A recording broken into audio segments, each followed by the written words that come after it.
So next చూడండి sir, ఇక్కడ ఏమి ఇచ్చాడో, what you observe is the outer most layer of the cells. So చూడండి, జాగ్రత్తగా వినండి sir. What you observe is the outer most layer of cells called epidermis. అంటే ఏ లేదండి, కణాల సముదాయం, గ్రూప్ ఆఫ్ సెల్స్ టిష్యూస్ అని మీకు తెలుసు. ఇలాంటి టిష్యూస్ కణజాలన్నీ కలిస్తే మనకి ఒక ఆర్గాన్ అయితే ఒక భాగం ఏర్పడుతుంది తెలుసు. అది లీఫ్ అవనియండి, స్టెమ్ అవనియండి, రూట్ అవనియండి, ఏదైనా కానీ వాటి పైన ఉన్నటువంటి లేయర్ ఏదైతే ఉందో దాన్ని మనం ఏమంటామంటే ఎపిడెర్మిస్ అని చెప్పి మనం పిలుస్తాం. సో దాన్ని తెలుగులో చెప్పాలంటే బాహ్య త్వచం అని చెప్పి మనం పిలుస్తాం. ఏమని పిలుస్తామండి? బాహ్య త్వచం అని చెప్పి మనం పిలుస్తూ ఉంటాం అనమాట. అది చూడండి, the epidermis is usually made of a single layer of cells. అంటే అండి, ఈ బాహ్య త్వచం ఎప్పుడూ కూడా ఏంటంటే, ఓకేనా, ఈ బాహ్య త్వచం ఎప్పుడు కూడా, ఇక్కడ ఎపిడెర్మిస్ అంటే బాహ్య త్వచం, ఇది ఎప్పుడు కూడా ఒక సింగిల్ లేయర్ ఆఫ్ సెల్స్, ఒకే త్వచం కలిగినటువంటి కణాలతో ఉంటాయన్నమాట. నెక్స్ట్ ఏంటి, ఇన్ సమ్ ప్లాంట్స్, కొన్ని మొక్కల్లో living in very dry habitats, అంటే ఎడారి ప్రాంతాల్లో పెరిగినటువంటి కొన్ని మొక్కల్లో, ఓకేనా, the epidermis may be thicker since protection against water loss is critical. అంటే ఏంటంటే, ఇక్కడ ఎపిడెర్మిస్ అంటే బాహ్య త్వచము అన్నాను, ఒకరు ఏమన్నానండి, బాహ్య త్వచము. సో ఎడారి మొక్కలు మీకు తెలుసు, బ్రహ్మజెముడు, నాగజెముడు, కలబంద ఉంటాయి కదా, వీటి యొక్క భాగాలు మీరు గమనించినప్పుడు దళసరిగా ఆకులు ఉంటాయి. అలోవెరాలో కూడా ఆకులు దళసరిగా ఉంటాయి కదండి.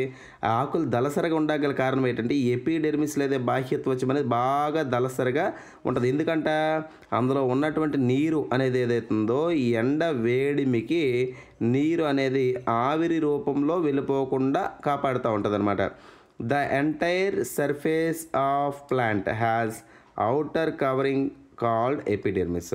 ఇక్కడ మొక్కలలోనే, ఓకేనండి, మొక్కల్లో అంటే బ్రహ్మజెముడు, నాగజెముడు, కలబందలు తీసుకుంటే ఆ మొక్కల్లో సర్ఫేస్ ఉపరితలం అంతా కూడా మనకి బాహ్య త్వచం చేతనే కప్పబడి ఉంటుంది అనమాట. ఎందుకంట, it protects all the parts of the plant. ఎందుకంటే మనకి చర్మం ఎలాగో మొక్కలకి ఎపిడెర్మిస్ బాహ్య త్వచం అలాగా అందులో ఉన్నటువంటి అన్ని భాగాలు కాపాడుకుంటుంది అనమాట. Epidermal cells on the aerial, జాగ్రత్త వినండి సార్ ఇక్కడ. సో చూడండి సార్, ఇక్కడ epidermal cells of the aerial parts, చూడండి జాగ్రత్త వినండి. Epidermal cells of the aerial parts of the plant often secrete a waxy water resistant layer on their outer surface. అంటే ఏంటో చూడండి సార్, ఇప్పుడు కలబంద, బ్రహ్మజెముడు, నాగజెముడు మొక్కల్లో పైనటువంటి త్వచం లేదా చర్మంలా ఉన్నటువంటి లేయర్ని ఎపిడెర్మిస్ అన్నాం. ఇప్పుడు కొన్ని మొక్కల్లో ఏంటంట, ఈ ఎపిడెర్మిస్ అనేది ఏదైతుందో ఆ త్వచం మీద ఒక వ్యాక్సీ మైనం లాంటి, అదేవిధంగా వాటర్ రెసిస్టెంట్ లేయర్, నీటిని పోగొట్టుకోకుండా ఉండడానికి ఉపయోగంగా మైనం లాంటి పూత అనేది దాని యొక్క అవుటర్ సర్ఫేస్ మీద ఉంటుంది. అంటే చూడండి, మనకి యాపిల్ మార్కెట్లో దొరికే యాపిల్స్ చూడండి సార్, ఆ యాపిల్ మీద ఇలా గోరు పెట్టి గ్రోకితే పైన పొరల వస్తుంది, అది ఆర్టిఫిషియల్. అలానే మొక్కల్లో సహజంగా వస్తుంది అనమాట, అవుటర్ సర్ఫేస్ మీద ఉంటుంది వ్యాక్సీ. ఎందుకంట, వాటర్ అనేది వేపర్ అయిపోకుండా ఉండడానికి. This aids in protection against loss of water. దీనివల్ల లాభం ఏంటండి, మొక్కల్లో నీరు అనేది ఎడారి మొక్కల్లో లేదా పొడిబారినటువంటి వాతావరణంలో ఉన్న మొక్కల్లో నీరు అనేది లాస్ అవ్వకుండా ఉండదంట. అదేవిధంగా మెకానికల్ ఇంజ్యూరీ, అంటే యాంత్రికపరమైనటువంటి గాయాలు ఏమైనా అయ్యేటప్పుడు, లేదా ఇన్వాషన్ బై పారాసైటిక్ ఫంగై, ఓకేనా, పారాసైటిక్ ఫంగై ఏంటంటే ఒక పరాన్న జీవనం చెందినటువంటి శిలీంధ్రాలు కానీ లేదా ఫంగై కానీ వీటి మీద వాలకుండా ఉండడానికి, ప్రొటెక్షన్ ఇవ్వడానికి ఉపయోగపడుతూ ఉంటుంది. కాబట్టి it has a protective role to play. కాబట్టి దీనికి ఏంటంటే ఒక పర్టికులర్ విధి అనేది ఉందన్నమాట, ఎందుకు కాపాడడంలో. అందుకే బాహ్య త్వచం అనేది అంత ప్రామినెంట్ అనమాట. Cells of epidermal tissue form a continuous layer without intercellular spaces. అంటే మనకి బ్రహ్మజెముడు, నాగజెముడు ఉంటాయి కదండి, ఇందు లోపల కణాలు అనేవి ఏవైతే ఉన్నాయో ఈ కణాల మధ్య అనేది గ్యాప్ అనేది ఉండదు అనమాట, గ్యాప్ ఉండదు. మరి కణాల సముదాయం ఏమనుకున్నాం మనం, టిష్యూ అనుకున్నాం కదా, ఇదంతా కలిపితే ఏమవుతుంది, ఒక టిష్యూ అవుతుంది అనమాట. సో దీని చుట్టూ కూడా ఏముంటుందంటే ఎపిడెర్మల్ లేయర్, బాహ్య త్వచం అనేది ఉంటుంది అనమాట. ఎందుకు, వాటర్ వేపర్ అయిపోకుండా ఉండడానికి మైనం లాంటి పొర ఉంటుంది. ఈ లోపల కూడా ఎలాంటి గ్యాప్స్ అనేవి ఉండవు అనమాట, ఓకేనా. Most epidermal cells are relatively flat. అయితే ఇక్కడ ఇంపార్టెంట్ ఏంటంటే, ఈ బాహ్య త్వచం లేదా ఈ ఎపిడెర్మల్ రీజియన్లో ఉన్నటువంటి సెల్స్ అనేవి ఎక్కువగా బల్లపరుపుగా ఉన్నటువంటి కణాలు అనేవి మనకు కనిపిస్తాయంట. Often their outer and side walls are thicker than the inner wall. అయితే ఇక్కడ ఎపిడెర్మిస్లో బాహ్య త్వచంలో ఏంటంటే అండి, మ్యాక్సిమం బయట ఉన్నటువంటి మెంబ్రేను పక్కల్లో ఉన్నటువంటి వాల్స్ అనేవి గోడలు అనేవి చాలా దళసరిగా ఉంటాయి లోపల ఉన్నటువంటి త్వచం కన్నా. ఎందుకు? వాటర్ వేపర్ అవ్వకుండా ఉండేదానికి అనమాట. ఓకే, చూడండి సార్ ఇక్కడ ఏమి ఇచ్చాడో. వీ కెన్ అబ్జర్వ్, ఓకేనా, we can observe small pores here and there in the epidermis of the leaf. ఇప్పుడు ఒక లీఫ్ తీసుకుందాం, ఒక పత్రం తీసుకుందాం, ఓకేనా. పత్రం తీసుకుంటే వీడు ఇక్కడ ఏమంటున్నాడండి, we can observe small pores here and there in the epidermis of the leaf. ఇప్పుడు లీఫ్కి పై భాగం అంతా ఇదే కదా, పై భాగం అంతా ఇది. ఇక్కడ ఏమంటాడు, మధ్యలో ఈ ఎపిడెర్మిస్ బాహ్య త్వచం మీద చిన్న రంధ్రాలు ఉంటాయి. పోర్స్ అంటే రంధ్రాలు, చిన్న రంధ్రాలు ఉంటాయంట, ఓకేనా. దీస్ పోర్స్ ఆర్ కాల్డ్ ఏమంటున్నాడు, స్టొమాటా. ఏవైతే ఈ రంధ్రాలు ఉన్నాయో ఈ రంధ్రాలని మనవాడు ఏమంటున్నాడంటే పత్ర రంధ్రాలు అని చెప్పి మనం పిలుస్తున్నాం అనమాట. ఏమని పిలుస్తామండి, పత్ర రంధ్రాలు, ఓకేనా. పత్ర రంధ్రాలు ఏమంటారు, స్టొమాటా, సింగులర్ అయితే స్టోమా, ఓకేనా. Stomata are enclosed by 2 kidney shaped cells called guard cells. Sir ఇక్కడ మనకి లీఫ్లోనే ఈ చిన్న చుక్కల్లా నేను డ్రా చేసాను చూసారా, ఈ చిన్న చుక్కల్లా డ్రా చేసిన వాటిని వీళ్ళు ఏమంటారంటే దీన్ని స్టొమాటా అని చెప్పి పిలుస్తున్నారు. ఏమని పిలుస్తున్నారండి, స్టొమాటా అంటే ఏంటంటే పత్ర రంధ్రాలు అని చెప్పి మనకు తెలుసు. బాస్పోత్సేకం ట్రాన్స్పిరేషన్ లేదా లాస్ ఆఫ్ వాటర్ దీని ద్వారా జరుగుతుందని తెలుసు. ఓకే, ఈ స్టొమాటా లోపల, ఓకేనండి, ఈ స్టొమాటో లోపల ఏంటంటే చిక్కుడు గింజ ఆకారంలో 2 రకాల కణాలు ఉంటాయన్నమాట స్టొమాటోలో, ఓకేనా. వీటిని ఏమంటున్నాడు వీడు, గాడ్ సెల్స్ అంటున్నాడు. ఏమంటున్నాడండి, గాడ్ సెల్స్ అంటే ఏంటి, చిక్కుడు గింజ ఆకారంలో ఉన్నటువంటి కణాలను ఏమంటారంటే రక్షక కణాలు అని చెప్పి పిలుస్తారు. ఏమని పిలుస్తారండి, రక్షక కణాలు అని చెప్పి పిలవడం జరుగుతుంది. ఇవి దేనికంట, they are necessary for exchanging gases with the atmosphere వాతావరణంలోనే ఉన్నటువంటి గ్యాసెస్ అంటే మొక్కలకు కావాల్సిన ఆక్సిజన్, శ్వాసక్రియల మొక్కలు ఆక్సిజన్ తీసుకుంటే కిరణజన్య సంయోగక్రియలు CO2 తీసుకుంటుంది. సో ఇది మనకు అవసరం లేదు, ఇక్కడ మొక్కలు O2 తీసుకోవడానికి ఉపయోగపడుతూ ఉంటాయి అన్నమాట, ఓకేనా. అదేవిధంగా నెక్స్ట్ ఏంటి, transpiration in the form of water vapour. So exchanging of gases, వాయువుల్ని ఎలా మార్చుకుంటే ఇవి మనకు వాటర్ని రిలీజ్ చేయడం ద్వారా, ఓకేనా. వాటర్ రిలీజ్ చేయడం ద్వారా దాన్ని ఏమంటారు, ట్రాన్స్పిరేషన్ అంటారు. ట్రాన్స్పిరేషన్ అంటే ఏంటంటే బాష్పోత్సేకం అని చెప్పి పిలుస్తారు. ఏమని పిలుస్తారండి, బాష్పోత్సేకం అంటారన్నమాట. Also takes place through stomata. So transpiration బాష్పోత్సేకం జరుగుతుంది, ఈ పత్రరంధ్రాల ద్వారా ఎక్స్చేంజ్ ఆఫ్ గ్యాస్ వాయువుల వినిమయం కూడా జరుగుతూ ఉంటుంది అనమాట. ఓకే, ఇక్కడ ఏమి ఇచ్చాడండి, ఎపిడెర్మల్ సెల్స్ ఆఫ్ రూట్స్. జాగ్రత్త వినండి, epidermal cells of the roots అంటే వేర్లు యొక్క ఎపిడెర్మల్ సెల్స్ అంటే బాహ్య త్వచంలో ఉన్నటువంటి కణాలు ఏవైతే ఉన్నాయో అవి ఏం చేస్తాయి, whose function is water absorption. అంటే మనకి వేర్లు అనేటివి ఏవైతే ఉన్నాయో మొక్కల యొక్క వేర్లు ఉంటాయి కదండి, మొక్కల యొక్క వేర్లు ఫర్ ఎగ్జాంపుల్ ఇలా ఉన్నాయనుకోండి, ఒక వేరుని తీసుకుందాం, దీని మీద ఉన్నటువంటి త్వచం అంతా ఏంటి, ఎపిడెర్మిస్ కదా, అంతా బాహ్య త్వచం కదా. ఈ బాహ్య త్వచం అనేది ఏదైతే ఉందో బాహ్య త్వచంలో, ఓకేనా, ఇక్కడ ఉన్నటువంటి ఎపిడెర్మల్ సెల్స్ అంటే బాహ్య త్వచంలో ఉన్నటువంటి కణాలు ఏవైతే ఉన్నాయో ఇవేం చేస్తాయి, వాటర్ అబ్జార్ప్షన్ నీటిని శోషించుకుంటాయి. అదేవిధంగా commonly bear long hair like parts that greatly increase the total absorbed surface area. మరి వేర్లకి ఏంటంటే చిన్న తల వెంట్రుకలు లాంటి నిర్మాణాలు ఉంటాయి కదా, ఇలా తల వెంట్రుకలు లాంటి స్ట్రక్చర్స్, హెయిర్ లైక్ స్ట్రక్చర్స్లా ఉంటాయి కదండి. ఇవేం చేస్తాయంటే దీని మీద ఎపిడెర్మల్ సెల్స్ ఉంటాయి అన్నమాట. అంటే సర్ఫేస్ ఏరియా ఉపరితలం అనేది ఏదైతుందో దాని ఏరియా పెంచుతుంది, అబ్జార్ప్షన్ ఏరియా పెంచుతుంది. ఫర్ ఎగ్జాంపుల్ లాంగ్ హెయిర్ లాంటివి లేవనుకోండి, దీనికి ఎపిడెర్మల్ సెల్స్ని తక్కువ వాటర్ని పీల్చుకుంటాయి. అది హెయిర్ లైక్ స్ట్రక్చర్స్ కూడా ఎపిడెర్మల్ సెల్స్ ఉన్నాయనుకోండి ఎక్కువ వాటర్ని పీల్చుకుంటాయి. అందుకే ఇక్కడ ఏమంటాడు, greatly increase the total absorbed surface area, శోషణ చేసుకునే ఏరియా విస్తీర్ణం పెరుగుతుంది. Next, in some plants like desert plants for example ఎడారి మొక్కల్లో తీసుకుంటే epidermis has a thick waxy coating of cutin. ఇక్కడ ఎడారి మొక్కలు బ్రహ్మజముడు, నాగజముడు, ఇక్కడ అలోవెరా, కలబంద తీసుకున్నట్టయితే ఎపిడెర్మిస్ ఈ బాహ్య త్వచంలోని వ్యాక్స్ మైనంతో కూడినట్టు పోతుంటుంది. అదేంటండి, క్యూటిన్ అనే పదార్థంతో తయారవుద్ది. దేంతో తయారవుద్దండి, క్యూటిన్, ఓకేనా, క్యూటిన్ అనే పదార్థంతో తయారవుద్ది అనమాట. ఓకేనా. అదేంటి chemical substance with water proof quality. Water proof బయట ఉన్న వాటర్ లోపలికి వెళ్దు, లోపల ఉన్న వాటర్ బయటికి రాదనమాట. సో ఎపిడెర్మల్ సెల్స్ అనేవి ఏవైతే ఉన్నాయో ఎపిడెర్మిస్లోని థిక్ వ్యాక్సీ లేయర్ దాని క్యూటిన్తో తయారవుద్ది అనమాట. ఓకేనా. అది ఎక్కడ ఉంటుంది, ఎడారి మొక్కలు బయట ఉపరితలంలో కనిపిస్తూ ఉంటుంది. ఎందుకు అట్లా ఉంటుందండి, ఎందుకు అలా ఉండాల్సిన అవసరం వచ్చింది? ఓకేనా. అదొకసారి ఎందుకు అలా అవసరం వచ్చిందంటే మొక్కల లోపల ఉన్నటువంటి వాటర్ నీరు అనేది ఏదైతుందో నీరు అనేది లాస్ అయిపోకూడదు, లాస్ రేట్ని తగ్గిస్తూ ఉంటుంది అనమాట. ఓకేనండి, లాస్ రేట్ని తగ్గిస్తూ ఉంటుంది. ఓకేనా, రైట్. నెక్స్ట్ ఈ పారాగ్రాఫ్ మాత్రం చాలా చాలా ఇంపార్టెంట్ అండి, మనం నెగ్లెక్ట్ చేయకూడదు. ఓకేనా రైట్. మరి 9th క్లాస్ ఎన్సీఆర్టీ కణజాలాలు అని పిలుస్తున్నటువంటి ఈ పాఠంలో ఈ పారాగ్రాఫ్ అయితే చాలా చాలా చాలా చాలా ఇంపార్టెంట్. మీరు ఎవరు ఒకసారైనా చదివారో లేదో నాకు తెలియదు, కానీ ఈ పారాగ్రాఫ్ మీద మాత్రం పూర్తిగా అవగాహన ఉండాలి.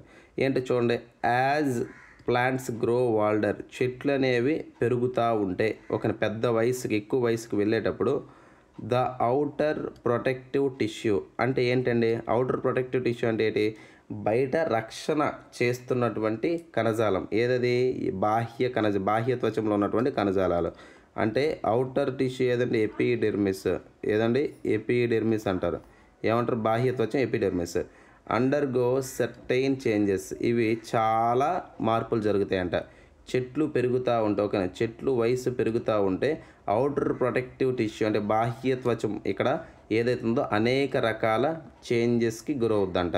ఓకేనా, అనేక రకాల చేంజెస్. ఒక చూడండి, a strip of secondary meristem located in the cortex forms layers of cells which constitute the cork. లేదండి, ఇది జాగ్రత్త గమనిస్తే a strip of secondary meristem, మీకు మెరిస్టెమ్ అంటే తెలుసు, విభాజ్య కణజాలం అంటారు. ఓకేనా, విభాజ్య కణజాలంలో ఉన్నటువంటిది సెకండరీ ద్వితీయ విభాజ్య కణజాలం. అంటే మనకి మెరిస్టెమేటిక్ టిష్యూ యొక్క దాని యొక్క పనితీరును బట్టి మనం ప్రైమరీ సెకండరీ అని విడదీస్తాం. ఈ సెకండరీ మెరిస్టెమేటిక్ టిష్యూ ఏదైతే ఉందో ఇది ఎక్కడ ఉంటుందండి, కార్టెక్స్ అంటే చూపిస్తాను మీకు డయాగ్రామ్లోనే. ఓకేనా, కార్టెక్స్ అనే భాగంలో కనిపిస్తుంది అనమాట, గుర్తుపెట్టుకోండి. కార్టెక్స్ అనే భాగంలో ఈ సెకండరీ మెరిస్టెమ్ ఉంటుంది. ఇది ఏం చేస్తుంది, ఆ లేయర్స్ ఆఫ్ సెల్స్ కొన్ని కణాల చేత త్వచాల్లాగా పొరల్లాగా ఏర్పరుస్తుంది అనమాట. ఆ ఏర్పరిచింది ఎలా తయారవుద్దట, కార్క్లా తయారవుద్ది. కార్క్ అంటే మీకేంటి, బెండు అని చెప్పి మనం పిలుస్తూ ఉంటాం. బెండు అంటే ఏంటి, మళ్ళీ మీకు డౌట్ వస్తుంది. ఇప్పుడు ఒక స్టెమ్ ఉంది, ఒక కాండం ఉంది, దీని మీద పెచ్చులుగా ఏముంటాయండి, బెరడు ఉంటుంది. ఈ బెరడు లోపల ఉన్నటువంటి భాగం ఏదైతే ఉందో ఆ భాగాన్ని మనం కార్క్ అని చెప్పేసి మనం ఏమని పిలుస్తామండి, కార్క్ అని చెప్పి మనం పిలవడం జరుగుతుంది. అయితే చూడండి, ఈ కార్క్కి సంబంధించి సెల్స్ ఆఫ్ కార్క్ అంటే ఈ బెండు లోపల ఉన్నటువంటి కణాలు ఏవైతే 8th క్లాస్ కణం అనే పాఠం మీరు వింటే అక్కడ అర్థమవుతుంది. ఓకేనా, cells of cork are dead అంటే ఈ బెండు లోపల ఉన్నటువంటి కణాలనే మృత కణాలు, చనిపోయి ఉన్నటువంటి కణాలు. అండ్ మరియు కాంపాక్ట్లీ అరేంజ్, దగ్గర ఇరుగ్గా అరేంజ్ అయి ఉంటాయి అన్నమాట, వితౌట్ ఇంటర్సెల్యులర్ స్పేసెస్, ఎలాంటి స్పేసెస్ లేకుండా. మీకు డయాగ్రామ్ కూడా చూపిస్తున్నాను. ఓకే, ఎలాంటి స్పేసెస్ లేకుండా, ఎలాంటి కణాంతర అవకాశాలు లేకుండా మనకి దగ్గరగా అరేంజ్ చేయండి. ఎందుకంటే మృత కణ, ఫర్ ఎగ్జాంపుల్ దాల్చిన చెక్క ఉందండి, దాల్చిన చెక్క కూడా బెరడే కదా, చెట్టు యొక్క బెరడే కదా. ఆ బెరడు లోపల ఉన్న పదార్థాన్ని బెండు అంటారు. దాంట్ లోపల సెల్స్ అని డెడ్ సెల్స్, మృత కణాలు. అదేవిధంగా దగ్గరగా అరేంజ్ అయ్యి ఉంటాయి అన్నమాట. ఓకేనా, అయితే ఇంపార్టెంట్ ఏంటి చూడండి, ఇక్కడ ఇంపార్టెంట్ బిట్ ఏంటో ఒకసారి మీరు చూసే ప్రయత్నం చేయండి.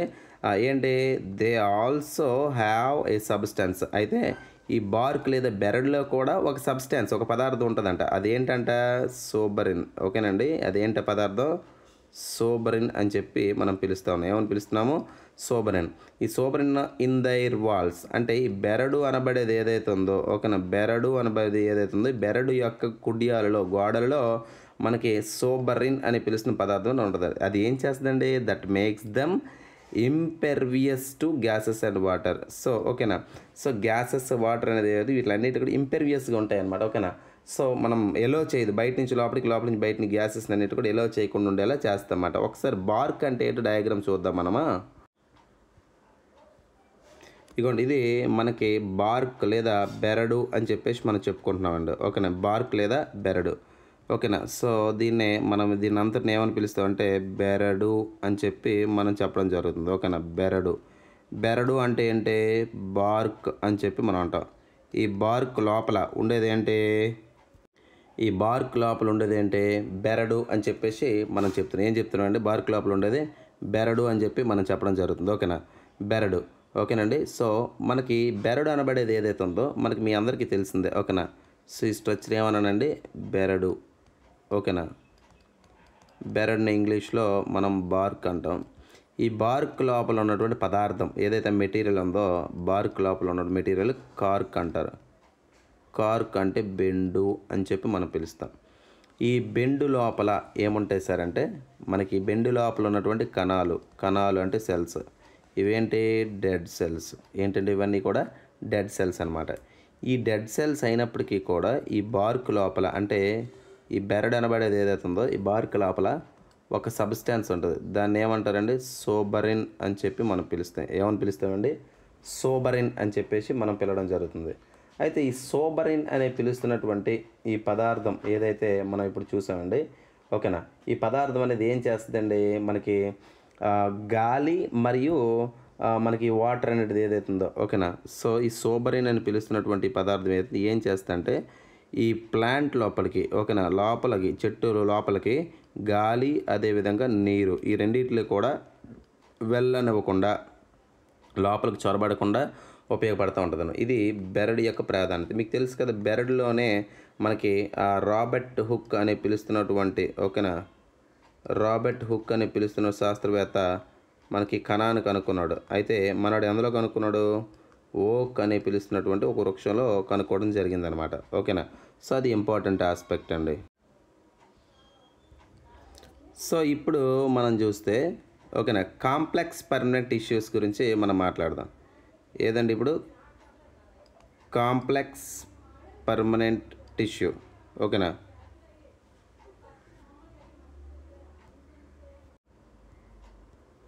సో కాంప్లెక్స్ పర్మనెంట్ టిష్యూ అన్నామండి, ఓకేనా. అంటే సంక్లిష్ట శాశ్వత కణజాలం.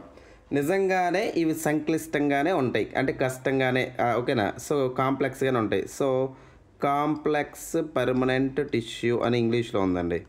అంటే తెలుగులో ఏమంటారంటే సంక్లిష్ట, ఓకేనా, సంక్లిష్ట శాశ్వత కణజాలం. గుర్తుపెట్టుకోండి, సంక్లిష్ట శాశ్వత కణజాలం అని చెప్పి పిలుస్తారు. ఓకేనా, సంక్లిష్ట శాశ్వత కణజాలం అంటారు. ఇది చూడండి, the different types of tissues we have discussed until now are all made of one type of cells. అండి ఇప్పుడు దాకా మనం డిస్కస్ చేసినటువంటి కణాలు ఏవైతే ఉన్నాయో ఇవన్నీ కూడా ఒకే రకానికి చెందినటువంటి కణాలుగా మనం చెప్పుకున్నాం, అంతే కదా. ఎక్కడ కూడా కణాలు ఏర్పడతాయి, కణాల చుట్టూ త్వచ ఉంటుంది, కణాలు అని చెప్పి భజన చేశాను, కానీ ఎక్కడ కూడా ఒక రకమైన కణమైనా తప్ప, అంటే ఒక రకమైన కణాల గురించి మాట్లాడాను తప్ప వేరియస్ కణాల గురించి మాట్లాడాల. కానీ which look like each other అని ఒకేలా ఉన్నాయి. కానీ such tissues are simple permanent tissue. అంటే ఒకే రకమైనటువంటి కణాలు ఉన్నటువంటి కణజాలాలని మనం ఏమన్నాము, సింపుల్ పర్మనెంట్ టిష్యూ, అంటే సరళ శాశ్వత కణజాలాలు. ఏంటండి, సరళ శాశ్వత కణజాలాలు. ఎట్ అయితే another type of permanent tissue, ఇంకో రకానికి చెందినటువంటి శాశ్వత కణజాలాలు ఉన్నాయి. వాటిలో ఏమంటారు, కాంప్లెక్స్ టిష్యూ అని చెప్పి అంటారు. సో దాన్ని ఏమంటారంటే సంక్లిష్ట కణజాలాలు అని చెప్పి పిలుస్తారు. ఏమని పిలుస్తారండి, ఏమని పిలుస్తారు, సంక్లిష్ట కణజాలాలు అని చెప్పి అంటారు. అయితే ఇక్కడ చూడండి, complex tissues are made of more than one type of cell. ఒక రకం కాదండి, ఒక రకం కన్నా ఎక్కువ రకాల కణాల చేత తయారైనవి ఏదంటే కాంప్లెక్స్ టిష్యూస్ అంట. ఓకేనా. అయితే దీనికి సంబంధించినటువంటి లక్షణాలను ఒకసారి చూద్దామండి. ఆల్ ఆఫ్ దీస్ సెల్స్ లేదా all these cells coordinate to perform a common function. కణాలు వేరైనప్పటికీ చేసే పని మాత్రం ఒక్కటే. ఓకేనా. ఇప్పుడు చూడండి సార్, ఇలాంటి కాంప్లెక్స్ టిష్యూస్కి ఎగ్జాంపుల్గా మనకి ఎవరెవరిని తీసుకున్నట్టు, మొదటిగా జైలంని తీసుకున్నాం. జైలం అంటే దారువు. ఇది నీటిని సరఫరా చేయడానికి ఉపయోగపడినటువంటి ఒక పైప్ లైన్ సిస్టమ్ లాంటిదే. ఇంకొకటి ఏంటంటే ఫ్లోయం. ఫ్లోయం అంటే ఏంటంటే పోషక కణజాలం అంటారు. ఏమంటారంటే పోషక కణజాలం. సో మన ఊళ్ళల్లో వాటర్ అనేది రావాలి అంటే పైప్ లైన్స్ ఎలా కావాలో మొక్కలకు కూడా వాటర్ ఫెసిలిటీస్, ఫుడ్ ఫెసిలిటీస్ వెళ్ళాలంటే వీళ్ళిద్దరు కావాలి. వీళ్ళిద్దరు దేనికి ఎగ్జాంపుల్ అంట, examples of such complex tissues, సంక్లిష్ట కణజాలాలకి ఎగ్జాంపుల్గా మనం తీసుకోవచ్చు. ఓకేనండి. నెక్స్ట్ ఏముందో చూద్దామా. సో చూడండి, they both are conducting tissues. ఓకేనా. ఈ రెండు కణజాలాలు కూడా ఏ రెండండి, ఇప్పుడు మనం చెప్పుకున్నటువంటి జైలం అండ్ ఫ్లోయం, ఇప్పుడు మనం చెప్పుకుంటున్నటువంటి జైలం. ఓకేనా, జైలం అంటే ఏంటి? దారువు అని చెప్పి మనం పిలుస్తాం. ఏమని చెప్తామంటే దారువు. ఇంకొకటి ఎవడు? ఫ్లోయం. ఓకేనా, ఫ్లోయం అంటే ఏంటి? పోషక కణజాలం అంటారు. ఏమంటారంటే పోషక కణజాలం. వీళ్ళిద్దరూ కూడా మన కండక్టింగ్ టిష్యూస్, ప్రసరణ కణజాలాలుగా తీసుకోవచ్చు. ఎందుకంటే వీడేమో వాటర్ని, వీడేమో ఫుడ్ ట్రావెల్ తీసుకెళ్తూ ఉంటాడు కాబట్టి. అదేవిధంగా అండ్ కన్స్టిట్యూట్ వాస్కులర్ బండిల్. వీళ్ళిద్దరిని కలిపి ఏమని పిలుస్తారంటే వాస్కులర్ బండిల్, నాలుక పుంజంగా చెప్తారనమాట. ఓకేనా, నెక్స్ట్ ఏంటి చూద్దామండి దీని తర్వాత ఏముందో. అయితే వాస్కులర్ బండిల్స్ అన్నాం కదండి, ఈ నాలుక పుంజాలు అన్నాం కదా, ఇదేంటంటే పెద్ద మొక్కల్లో. ఓకేనా, it is a distinctive feature of the complex plants. పెద్ద మొక్కల్లో ఇది ఒక అద్భుతమైన లక్షణంగా మనం చెప్పుకోవచ్చు. Next, one that has made possible their survival in terrestrial environment. అయితే ఈ నాలుక పుంజాలు అంటే ఈ నాలుక పుంజంలో ఎవరెవరు ఉన్నారంటే జైలం ఉన్నారు, దారువు, అదేవిధంగా మనకి ఫ్లోయం ఉన్నారు, పోషకరజాలు ఉన్నాయి. వీళ్ళిద్దరూ కూడా ఏంటంటే టెరిస్ట్రియల్ ఎన్వైరన్మెంట్ అని చెప్పేసి ఒక పదం వచ్చింది. అంటే ఏంటంటే భౌమ్య వాతావరణం. అంటే వాతావరణంలోని భూమి మీద ఎలాంటి టెంపరేచర్ కానీ తట్టుకోగలిగి ఉండడానికి గల కారణం ఏంటంటే ఈ రెండు టిష్యూస్ అని కూడా మనం చెప్పుకోవచ్చు అనమాట. ఓకేనా, రైట్. కింద డయాగ్రామ్ ఇచ్చాడు, అది ఒకసారి చూపిస్తాను. ఓకేనండి, రైట్. ఇప్పుడు చూడండి సార్, మళ్ళీ దీనికి సంబంధించినట్టు మోస్ట్ ఇంపార్టెంట్ ఫీచర్స్ ఇచ్చాడు. కొంచెం జాగ్రత్తగా మీరు కొంచెం వినాల్సినటువంటి అవసరం ఉంది ఇక్కడ. ఓకేనా, జైలం గురించి ఇచ్చాడు. జైలం అంటే ఏమన్నా నేను? దారువు, నీటిని సరఫరా చేసే కణజాలం అని చెప్పి నేను చెప్పాను కదండి. ఓకేనా, సో చూడండి ఇక్కడ ఏమంటాడు? జైలం కన్సిస్ట్ ఆఫ్, అంటే దారువు నీటిని తీసుకెళ్లే టిష్యూ అనమాట. కన్సిస్ట్ ట్రెకీడ్స్. దీంట్లో ఏముంటాయండి? ట్రెకీడ్స్ ఉంటాయన్నమాట. ఏముంటాయమ్మా? ట్రెకీడ్స్ అంటే ఏంటంటే దారు కణాలు అని చెప్పేసి అంటారు. తర్వాత వెజల్స్ ఉంటాయి వీటిలో. అంటే ఏంటంటే దారు నాళాలు అంటారు. మొదటిది ట్రెకీడ్స్ అంటే దారు కణాలు, రెండోది వెజల్స్ అంటే దారు నాళాలు. ఓకేనా, మూడోది ఏంటంటే జైలం ప్యారెన్కైమా అంటే దారు మృదు కణజాలం అంటారు. ఓకేనా, చూడండి ఎన్ని అయ్యాయండి? 3 రకాల కణాలు అయ్యాయి. అదేవిధంగా జైలం ఫైబర్స్ అంటారు. జైలం ఫైబర్స్ అంటే ఏంటండి? దారు తంతువులు అంటారు. ఓకేనా, ఇవన్నీ కూడా మనకి ఎందులో ఉంటాయండి? జైలం అని పిలుస్తున్నటువంటి కణజాలంలో ఉంటాయన్నమాట. ఇదేంటి? కాంప్లెక్స్ కదా, కాంప్లెక్స్ టిష్యూ కాబట్టి అందుకే మనకు ముందే చదువుకున్నాం ఒకటి కన్నా ఎక్కువ రకాల కణాలు ఉంటాయని చెప్పేసి. ఓకేనా, తర్వాత ట్రెకీడ్స్ అండ్ వెజల్స్, మీకు ఒకటి కన్నా ఎక్కువ కణాలు ఉంటాయన్నాం కాబట్టి ఇవన్నీ కణాలుగా మనం చెప్పుకుంటున్నాం. సో ట్రెకీడ్స్ అండ్ చూడండి సార్, జాగ్రత్తగా వినండి సార్. ఇక్కడ ఏంటంటే ట్రెకీడ్స్ అంటే దారు కణాలు అండ్ అదేవిధంగా దారు నాళాలు అంటే వెజల్స్ అంటే దారు నాళాలు. ఓకేనా, వీటిలో ఏముంటాయండి? హ్యావ్ థిక్ వాల్స్ అంటే దళసరిగా ఉన్నటువంటి కనకవచం, సెల్ వాల్స్ అనేవి దీంట్లో ఉంటాయి అన్నమాట.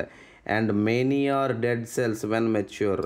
అయితే ఈ జైలంలో ఉన్నటువంటి కణాలు ఉన్నాయి చూసారా? అయితే ఈ కణాల్లో ఇక్కడ ఏంటి? ఈ ట్రెకీడ్స్లో కానీ వెజల్స్లో కానీ ఉన్నటువంటి కణాలు ఏవైతే ఉన్నాయో ఇవి చనిపోయి ఉంటాయి. ఎప్పుడు? వెన్ మెచ్యూర్, అవి పరిపక్వతకు వచ్చిన తర్వాత చనిపోతాయి అన్నమాట. అర్థమైందండి? సో పరిణితి చెందిన తర్వాత చచ్చిపోతాయి అన్నమాట. తర్వాత tracheids and vessels are tubular structures అంటే ఇక్కడ ఉన్నటువంటి మనకి దారు కణాలు, అదేవిధంగా దారు నాళాలు, వెజల్స్ ఏవైతే ఉన్నాయో ఇవి tubular structure, pipe like structures అనమాట. ఏం చేస్తాయి ఇవి? This ఎలోస్ them to transport water and minerals. ఇక్కడ ఒక విషయం గుర్తుపెట్టుకోవాలి. జైలం అంటే దారు నీటిని తీసుకెళ్తుంది అని మనం చదువుకున్నాం, కానీ దారు లోపల ఎవరు తీసుకెళ్తున్నారు సార్ అనేది ఇక్కడ ఇంపార్టెంట్. ఎవరు తీసుకెళ్తున్నారండి? ట్రెకీడ్స్ దారు కణాలు తీసుకెళ్తున్నారు. అదేవిధంగా దారు నాళాలు దారు నాళాలు అంటే జైలం వెజల్స్ అంటారు. ట్రెకీడ్స్ అంటే జైలం ట్రెకీడ్స్ అంటారు అనమాట. అంటే దారు కణ వీళ్ళిద్దరు మాత్రమే ట్యూబ్ లాగా ఉన్నారు, పైప్లా ఉన్నారు కాబట్టి వీళ్ళిద్దరే తీసుకెళ్తారనమాట. నెక్స్ట్ ది ప్యారెన్కైమా అని చెప్పేసి మనం అనుకున్నాం కదా, ముందు మనం చెప్పుకున్నాం కదా సింపుల్ టిష్యూస్లో. Parenchyma stores food. ఓకేనండి, ప్యారెన్కైమా అనబడేది ఏదైతుందో స్టోర్ చేస్తుంది ఫుడ్ని. అవునా కదా, ముందే చదువు మృదు కణజాలం అనేది ఆహారం నిల్వ చేస్తుందని చెప్పేసి. ఇప్పుడు ఏం చూడండి, the xylem fibres are mainly supportive in function. Xylem fibres అంటే దారు తంతువులు అనేవి ఏవైతే మేజర్గా ఇవి ఏం చేస్తాయంటే సపోర్ట్, వేరు పనులు, ఒక కణంలో జరుగుతున్నటువంటి ఏవైతే వేరు పనులను వాటిలన్నిటికీ కూడా అద్భుతమైనటువంటి సపోర్ట్ని ఇస్తూ ఉంటాయి అన్నమాట. సో నెక్స్ట్ ఏంటి? ఫ్లోయం గురించి ఇచ్చాడు. ఫ్లోయం అంటే ఏంటండి? ఫ్లోయం అంటే మీకు తెలుసు పోషక కణజాలం అని చెప్పి అంటారు. ఓకేనా, ఫ్లోయం అంటే ఏమంటారండి? పోషక కణజాలం అని చెప్పి మనం పిలుస్తూ ఉంటాం. సో ఫ్లోయం గురించి మాట్లాడదాం. చూడండి sir, phloem is made up of. ఓకేనా, phloem is made up of. Phloem గురించి మనం డిస్కస్ చేయాలి. ఏంటి చూడండి, phloem is made up of 5 types of cells. Sir ముందే మీకు సంక్లిష్ట కణజాలాలు కాంప్లెక్స్ టిష్యూస్ అన్నాం. సంక్లిష్ట శాశ్వత కణజాలాలు అంటే ఏంటి అంటే ఒకటి కన్నా ఎక్కువ కణాలు ఉండాలన్నాం. కాబట్టి ఫ్లోయంలో 5 టైప్స్ ఆఫ్ సెల్స్ ఉన్నాయి. 5 రకాల కణాలనే ఉన్నాయన్నమాట. ఒక్కొక్కటిగా మనం చూద్దాం.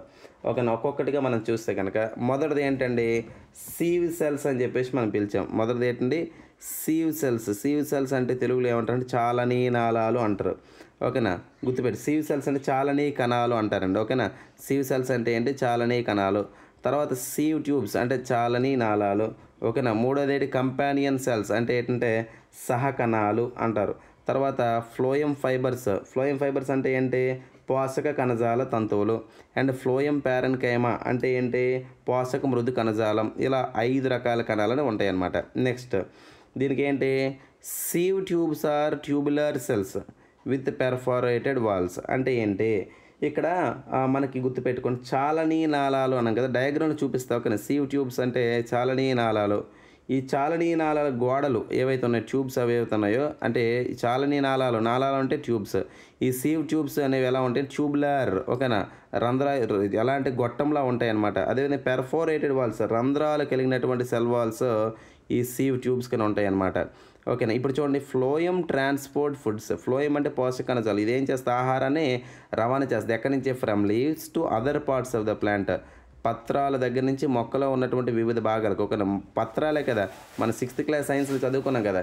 6th క్లాస్ సైన్స్లో మనం ఏం చదువుకున్నాం లీవ్స్ అనేవి ఫుడ్ ఫ్యాక్టరీ. 7th క్లాస్ ఎన్సీఆర్టీలో మనం చదువుకుంటాం ఒక లీవ్స్ అనేవి ఫుడ్ ఫ్యాక్టరీ అని చెప్పి అంటాడు. ఓకేనా, సో ఫుడ్ ఫ్యాక్టరీ అని చెప్పి మనం చదువుతూ ఉంటాం అనమాట.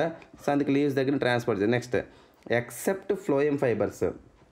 జాగ్రత్తగా వినండి. ఇక్కడ ఇంకోటి ఏంటంటే చాలా ఇంపార్టెంట్ ఏంటి ఎక్సెప్ట్ ఫ్లోయం ఫైబర్స్ అని చెప్పి ఇక్కడ అంటున్నాడు. ఒకసారి చూద్దాం ఇదేంటో.